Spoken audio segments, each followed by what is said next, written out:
After the Chicago Bulls blockbuster trade that sends Zach LaVine to the Sacramento Kings, we're going to be talking about the most recent roster moves for the Chicago Bulls and some players that could be on the move in this upcoming trade deadline this Thursday. This is your host, Rico Greenhowe, and you have found yourself on another episode of Bulls Digest. And so today we are looking at some players that quite possibly could be on the move for the Chicago Bulls, as we've heard that they may not be done here at this upcoming trade deadline. We're also going to be looking at the most recent roster moves for the Chicago Bulls, which really helps this trade go through. And so before we jump into this these updates really around the Chicago Bulls, wanted to remind you that 62.2% of you that watch are not subscribed to the channel. So make sure that you go ahead and you mash on that subscribe button, as that is how we get to our end of the season subscriber count. So make sure you go ahead and do that.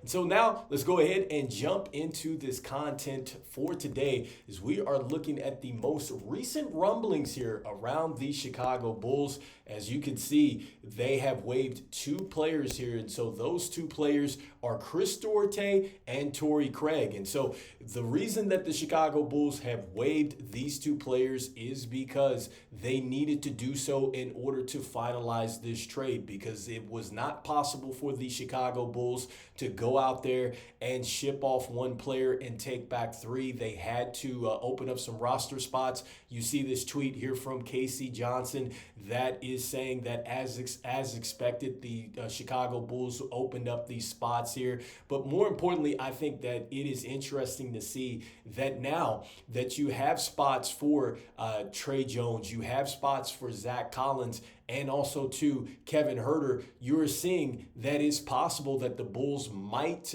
be potentially flipping Jones and Kevin Huerter in a trade. And so it looks like that the Chicago Bulls are definitely not done. It looks like that they are still trying to make some more moves. And honestly speaking, I think that we knew that, because once you trade Zach LaVine, I think that you essentially go ahead, rip off the Band-Aid, and you have now decided to go with a rebuild. So that's great that you have a direction, but that also means that more players will need to be moved. And so with players that I think should be moved and really are going to be moved, let's start with Vuce. And I think that Vuce is certainly a player that I for sure seeing moved here. I think Vuce, when you look at what he's done here this season, I think he's done a fabulous job as far as bringing his trade value back up. We had been talking about how he had shot 29% from three. You see he's up to 40%. He has really been locked in there. You see he's shooting 55% from the field. But more importantly, he is a walking double-double with the 19.9 points a game and 10.4 rebounds a game.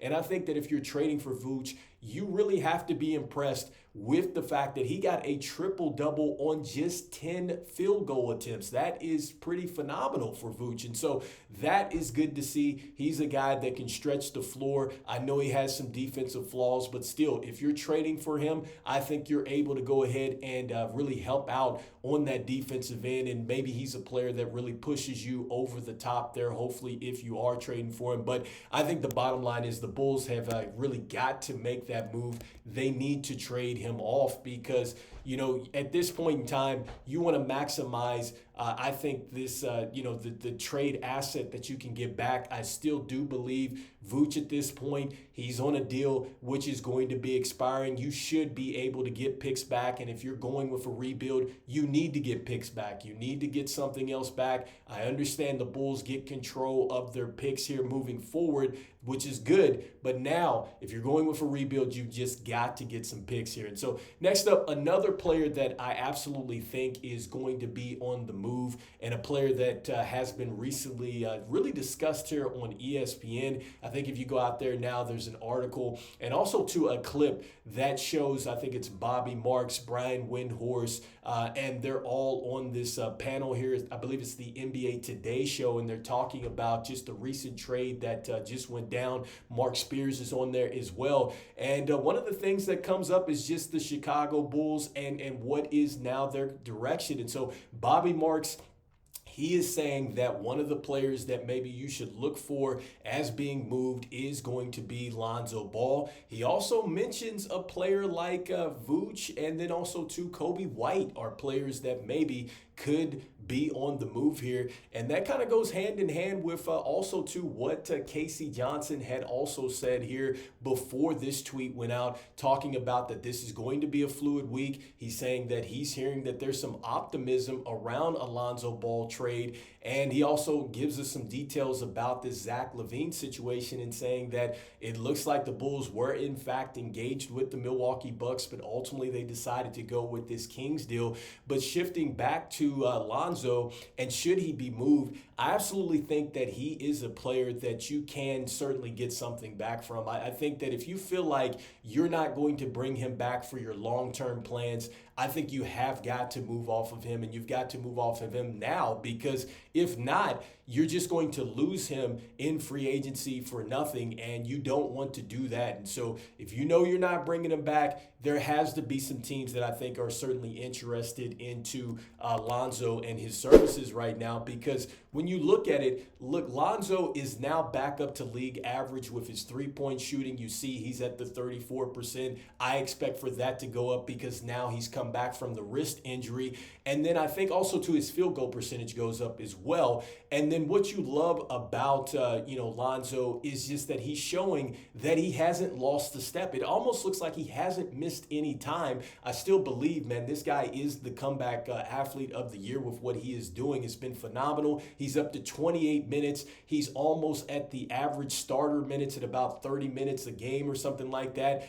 And honestly, it wouldn't shock me if somehow he got into a situation where he could play in a back-to-back. And I know that if you're trading for him right now, what has to intrigue you is that if you are headed to the playoffs, you have got to be thinking that if I can get to the playoffs, we're not going to be playing back-to-back. So if I need Lonzo to start for me, he certainly could do that. He is going to provide some defense for you. We have saw this time and time again with the way that he is able to rotate, really has a sense of where the ball is going. He has been phenomenal with the chase down blocks and things like that, the steals. And then you have got to love, just again, he can be a real impact for your team, and he does not have to score the basketball. And so I think that you have just got to get a guy like Lonzo Ball if he is available at the trade deadline. I certainly think that that is a player the Bulls can certainly maximize that asset. And so lastly, the last player that I think, really we should watch for, and I know Bobby Marks had already said this on that ESPN panel, but I had already really thought this, because now I'm not just saying Coby White, maybe it's Ayo as well, because both of those players are on team-friendly deals. We have also heard the fact that now that they are going to be on these, team-friendly deals, they're going to be going to the negotiation table with the Bulls. They really have to ask themselves this, like, do you want, to go to the negotiation table? Do you really believe that these players are players that you can really build with and really take it to the next level with? I think that that's something that's going to be a question for you,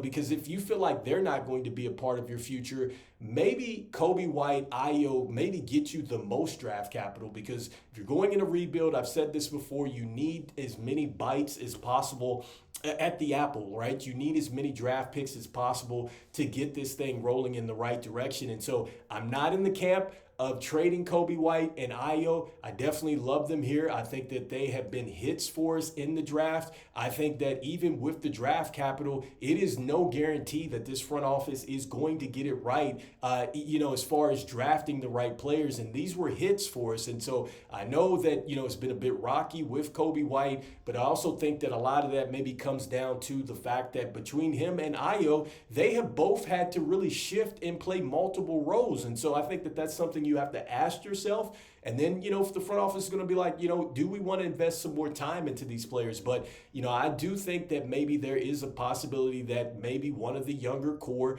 could be on the move. And one of the players that I do not have up here is maybe Patrick Williams. Maybe that experiment is over. I haven't really heard too much else other than some of the rumblings that we had heard before that maybe other teams, might be interested, or that the Bulls were maybe shopping him. But who knows? I mean, we'll see what happens at the trade deadline here. So anyway, let me know in the comments what you think. Do you think the Bulls are moving off of some of these younger players like a Coby, Ayo, a Patrick Williams? Do you feel like, yes, these veteran players like Lonzo Ball and then also to Vooch are definitely going to be on the move? And do you feel like the Bulls are going to get the draft capital that they, desperately need as they go into this rebuild? I think that that's really the biggest question, because so far you moved off one of your better, assets here, and you just didn't get any draft capital back. You got your control back, for your 25, 26, and 27. You have the ability to attach those assets if need be. Not saying that you do that, but you got some control back. But do we trust that this front office is going to get it done for the Chicago Bulls? And so I just want to thank everybody out there for liking, sharing, and subscribing to the channel. It means a lot to us here at Bulls Digest as we try to reach our end of the season subscriber goals. So make sure you continue to slam dunk on that subscribe button for me. Before we jump out of here, I've always said this, the Bulls needed to get a direction. Looks like they have one, but it is going to be a long climb, and it could be painful as well. And I think that at the end of the day now, the shift and the focus has to be on the attention to detail about what you're doing, because it's been, kind of documented here with this front office. I don't know if they necessarily pay attention to the details. I think that they play a lot of checkers, and they don't really look at the chessboard as far as looking 3, 4, 5 moves ahead and how things really impact other things. And so that has to change, especially if you are going into a rebuild like this Chicago Bulls team is. Hopefully we see them get back to being a contender again. And I'm talking about a real chance at some point again of getting that NBA championship. That's what I would love to see again. And so anyway, go Bulls, and I will see you on the next one. Peace.